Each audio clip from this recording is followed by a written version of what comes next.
வணக்கம் மக்களே.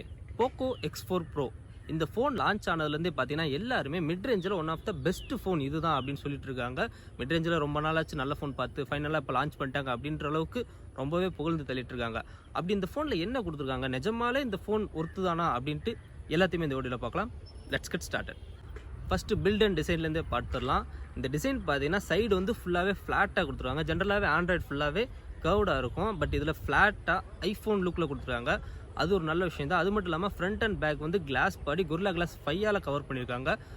Poco X3 ப்ரோவோட கம்பேர் பண்ணும்போது அது பிளாஸ்டிக்கு, இது கிளாஸ் பாடியில் கொடுத்தது ரொம்பவே நல்ல விஷயம் தான். அதுவும் டிசைன் பார்த்தீங்கன்னா போக்கோவோட டிப்பிக்கலான அந்த பெரிய கேமரா பம்ப்பு அதெல்லாம் பார்க்குறதுக்கு ரொம்பவே நல்லா இருக்குது. பெசில்ஸ்லாம் ரொம்ப தின்னாக கொடுத்து சென்டரில் பஞ்ச் ஹோலுமே ரொம்ப சிறுசாக கொடுத்துருக்காங்க. ஸோ டிசைன் அண்ட் பில்ட் குவாலிட்டின்னு வரப்போ போக்கோ உண்மையிலே ரொம்பவே சூப்பராக பண்ணியிருக்காங்க. டிஸ்பிளேன்ட்டு பார்த்தீங்கன்னா இதில் 6.67 இன்ச்சுக்கான AMOLED டிஸ்பிளே கொடுத்துருக்காங்க. 120 ஹெர்ட்ஸ்க்கான ரெஃப்ரெஷ் ரேட் இருக்குது. HDR10 சப்போர்ட்டோடு கொடுத்துருக்காங்க. அது மட்டும் இல்லாமல் பிரைட்னஸ் பார்த்தீங்கன்னா நார்மலாகவே உங்களால் 700 நெட்ஸ் வரைக்கும் உங்களால் கண்ட்ரோல் பண்ணிக்க முடியும். பீக் பிரைட்னஸ் பார்த்தீங்கன்னா 1200 நெட்ஸ் கொடுத்துருக்காங்க. ஸோ உண்மையிலே நல்ல பிரைட்டான டிஸ்பிளே. இன்டோர் அவுட்டோர் சன்லைட்டில் யூஸ் பண்ணால் கூட பெரிய அளவுக்கு ப்ராப்ளம் இருக்காது. ரெசல்யூஷன் பார்த்தீங்கன்னா 1080p Full HD ப்ளஸில் கொடுத்துருக்காங்க. அது மட்டும் இல்லாமல் அந்த சைடு பெசில்ஸும் சரி, கீழே இருக்க சின்ன ஏரியாவும் சரி, முடிஞ்ச அளவுக்கு ரொம்பவே தின்னாக கொடுத்துருக்காங்க. ஒரு மிட்ரேஞ்ச் ஃபோன் கண்டுபிடிக்க முடியாத அளவுக்கு ரொம்பவே கொடுத்துருக்காங்க. நான் ஏன் இதை அழுத்தி சொல்கிறேன்னா, இப்போ பார்த்தீங்கன்னா OnePlus Nord CE2 லான்ச் பண்ணியிருந்தாங்க. அது பார்த்தீங்கன்னா அந்த பெசில்ஸ் கீழே இருக்க சின்ன ஏரியா பார்த்தீங்கன்னா 2 வருஷத்துக்கு முன்னாடி ஃபோன் எப்படி வந்துச்சோ அந்த அளவுக்கு ஒரு பெரிய சின் கொடுத்துருக்காங்க. ஸோ இந்த ஃபோனில் அந்த மாதிரி எதுவுமே இல்லை. ஸோ பெசில்ஸும் சரி, டிஸ்பிளேவும் சரி ரொம்பவே தரமாக கொடுத்துருக்காங்க இந்த ப்ரைஸ்க்கு. பட் AMOLED டிஸ்பிளே இருக்கனால in display finger print scanner கொடுத்துருக்கலாம், அதை அவங்க கொடுக்கல, சைடில் கொடுத்துருக்காங்க. போக்கோலேருந்து ஒரு ஃபோன் வந்தாலே நம்ம எதிர்பார்க்குறது பார்த்தீங்கன்னா பர்ஃபார்மன்ஸ் தான், தாறுமாறாக கொடுப்பாங்க. பட் இந்த ஃபோனில் பார்த்தீங்கன்னா ஸ்னாப்ட்ராகனோட 695 கொடுத்துருக்காங்க. இதுதான் இந்த ஃபோனில் இருக்க ஒரு பெரிய டவுன்கிரேட்னு சொன்னோம். ஏன்னா போக்கோ X3 ப்ரோவில் பார்த்தீங்கன்னா ஃப்ளாக்ஷிப் ப்ராசஸரான ஸ்னாப்ட்ராகன் 860 கொடுத்துருந்தாங்க. அதோட கம்பேர் பண்ணுறப்ப இது பர்ஃபார்மன்ஸ் வந்து ரொம்பவே கம்மி.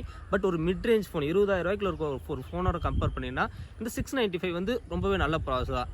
என்ன ப்ரோ அப்போவே ஸ்னாப்ட்ராகன் 730 765 கொடுத்தா நீங்கள் கேட்டிங்கன்னா இதுவும் அதுக்கு ஈக்குவலான ப்ராசஸர் தான். பட் இங்கே ஸ்னாப்ட்ராகன் பேர் வைக்கிறதுலாம் குளறிப்படி பண்ணிட்டாங்க.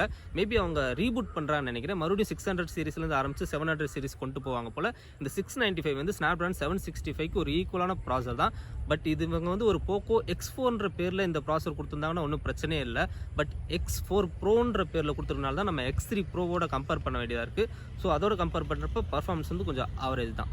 சாஃப்ட்வேர்னு பார்க்குறப்ப Android 11 மேலே பில்ட் பண்ண MIUI 13 தான் கொடுத்துருக்காங்க. MIUI 13லாம் பார்த்தீங்கன்னா இப்போ உண்மையிலே ரொம்பவே சூப்பராக இருக்குது. செம்மையாக ஆப்டிமைசேஷன் பண்ணுறாங்க. எக்கச்சக்கமான ஃபீச்சர்ஸ் கொண்டு வந்திருக்காங்க. சாஃப்ட்வேர் அப்டேட்டுமே ஓரளவுக்கு நல்லா கொடுக்குறாங்கன்னா பார்த்துக்கோங்களேன். ஆனால் பார்த்தீங்கன்னா எக்கச்சக்கமான ஆட்ஸும் வரும், ப்ளோட்வேர்ஸும் வரும். நீங்கள் ஃபோன் வாங்கும்போது நிறையா இன்ஸ்டால் பண்ணியிருப்பாங்க.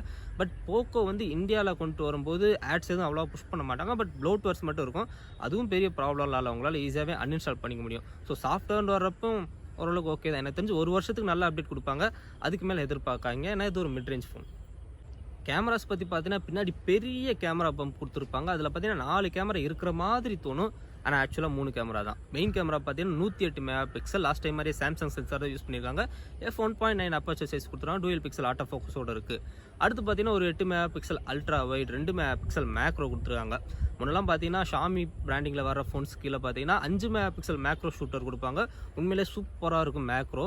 பட் இப்போ அவங்களே எதுக்கு அப்படின்ற மாதிரி 2 மெகா பிக்சல் கொடுத்துருக்காங்க. அல்ட்ரா வைடுமே ரொம்ப பெரிய இம்ப்ரூவ்மெண்ட்லாம் இல்லை, வெறும் 8 மெகா பிக்சல் தான். ஸோ மெயின் கேமராலேருந்து வர ஃபோட்டேஜ் வந்து உண்மையிலே நல்லாயிருக்கும். அல்ட்ரா வைட் மேக்ரோலாம் ஒரு சும்மா தான் அப்படின்னு வச்சுக்கோங்களேன். செல்ஃபி கேமரா பார்த்தீங்கன்னா 16 மெகா பிக்சலான செல்ஃபி இருக்குது. இது மிட்ரேஞ்ச் ஃபோனில் வர ஒரு ஆவரேஜான செல்ஃபி கேமரா தான். வீடியோ கெப்பாசிட்டி பார்க்குறப்ப இப்போதைக்கு ஃப்ரண்ட் அண்ட் பேக் ரெண்டுலேயுமே 1080p வரைக்கும் தான் சப்போர்ட் கொடுத்துருக்காங்க. பட் இந்தியாவுக்கு கொண்டு வரும்போது பேக்கில் மட்டும் 4K சப்போர்ட்டோட வரும்னு எதிர்பார்க்கலாம். ஸோ ஓவராலாக கேமராஸ் வந்து இந்த ப்ரைஸ் செக்மெண்ட்டில் நல்லா கொடுத்துருக்கான்னு சொல்லலாம். பேட்டரி கெப்பாசிட்டி வரப்போ இதில் 5000 mAhக்கான பேட்டரி கொடுத்துருக்காங்க. லாஸ்ட் டைம் பார்த்தீங்கன்னா X3 ப்ரோவில் 6000 mAh கொடுத்துருந்தாங்க.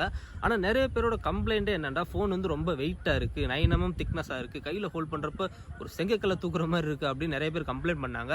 அதனால தான் பார்த்தீங்கன்னா இந்த தடவை பேட்டரி கெப்பாசிட்டியை கொஞ்சமாக கம்மி பண்ணிட்டு அதோட திக்னஸ் பார்த்தீங்கன்னா 8.1 mm தான் இருக்குது. வெயிட்டு 205 கிராம் தான். பட் கையில் ஹோல்ட் பண்ணுறது கொஞ்சம் ஈஸியாக இருக்கும். இந்த 5000 mAh நிறைய பேருக்கு போதுமானதாக. நீங்கள் ரொம்ப ஹெவியாக யூஸ் பண்ணால் கூட ஈஸியாக ஒரு நாள் வரைக்கும் வரும். லைட்டாக யூஸ் பண்ணினா 1.5 நாள் வரைக்கும் வரும். ஏன்னா MIUIயோட ஆப்டிமைசேஷன் ரொம்பவே நல்லா கொடுத்துருப்பாங்க. அப்படியே நீங்கள் சார்ஜ் பண்ணணுனாலும் 67 வாட்க்கான ஃபாஸ்ட் சார்ஜிங் சப்போர்ட் இருக்குது. இதை வச்சு நீங்கள் சார்ஜ் பண்ணும்போது 22 நிமிஷத்தில் 70% வரைக்கும் சார்ஜ் பண்ண முடியும்ட்டு போக்கோ சொல்கிறாங்க. ஸோ உண்மையிலே நல்ல விஷயம் தான். அந்த சார்ஜர் வந்து பாக்ஸ்லேயே கொடுக்குறாங்க, அதனால் கவலைப்பட வேண்டாம்.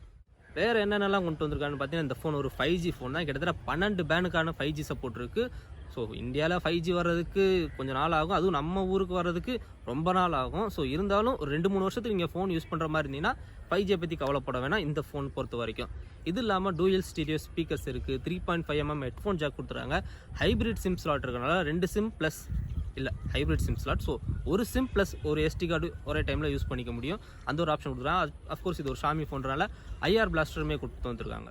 ஃபைனலாக இந்த ஃபோனோட ப்ரைஸிங் பற்றி பார்ப்போம். இந்த ஃபோனோட பேஸ் வேரியன்ட் பார்த்தீங்கன்னா 6GB RAM 128GB வேரியண்ட்டோட ப்ரைஸிங் €250 அனௌன்ஸ் பண்ணியிருக்காங்க. ஸோ அப்படியே கன்வெர்ட் பண்ணினா கிட்டத்தட்ட 20,000 ரூபாய்க்கு வரும்.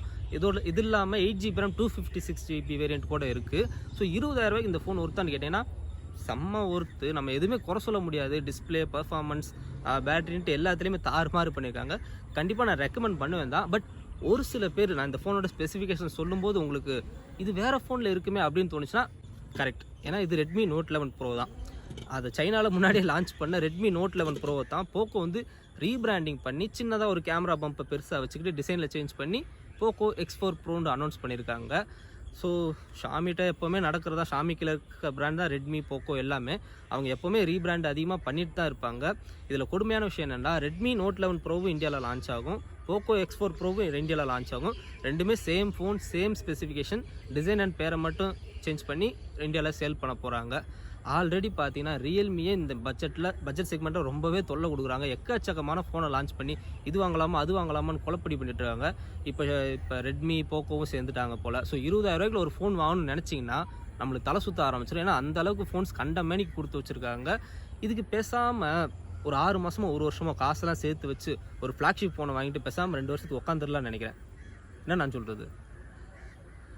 ஸோ வீடியோ பற்றின கருத்துக்கள் ஏதாச்சும் இருந்தால் கமெண்ட்டில் சொல்லுங்கள். அடுத்த நாள் ஒரு வீடியோவில் பார்க்கலாம். தேங்க்ஸ் ஃபார் வாட்சிங்.